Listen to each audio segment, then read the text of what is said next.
I want to take a look at this clip of Japan breaking our press, and I want to juxtapose it to how poor we were at breaking Japan's pressure in this same game. And so first and foremost, a couple things you're going to have to beat press. And these are two really basic items that we didn't have all game and Japan did.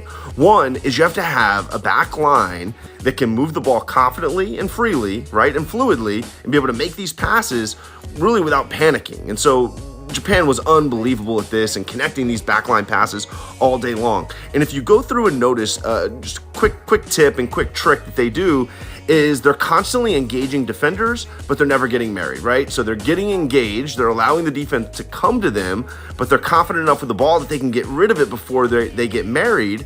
And also they have an understanding of where their outlet passes are at all times. The second thing you're going to notice on this clip is how well, I'll draw your eyes to the middle of the field, how well their midfield does of constantly moving to the ball and with urgency, right? They have two players right now who are options, right? And even though the U.S. is blocking one out, those two players are options, and those two players don't stand stagnant. They constantly vacate. You can see a central midfielder vacating out there and then coming back in to get the ball. They 1-2 back to the defenders. They exit out. Then the other central midfielder, we see him dragging a defender across zone 14 until eventually a pass is going to open up. And when you move the ball really well and you move your midfielders, right, and the players around your back line really well, eventually an outlet pass is going to happen. And if you have players who can connect those passes like Japan does, and honestly, I'm not sure we do with the guys we're playing, you can end up really busting the press and getting situations like this. Imagine Christian Pulisic, right, or Temi Weah, or any of our frontline guys, Gio Reyna, with the ball in this kind of space. And you can always source it back to, I think, two things. How strong are the players on your back line moving the ball? And then how are your tactics? Do you have tactics that are, moving your midfielders around and understanding where your teammates are at all times so that you can take advantage of it? We did not. Japan did. All right, so let's juxtapose the Japan clip and how they broke pressure with the U.S. We said the two most important things were, one, your movement in the back against the pressure, moving in and out of spaces, having coordinated movement, understanding where your outlets are. That was one. And then two is having backline guys who can actually make the plays and make the passes and are poised and calm against pressure. And so much of the day, right, we weren't calm and poised against pressure. When we ended up getting pressed and we didn't have options, we made really poor decisions, right? And often we had available passes that we just didn't make.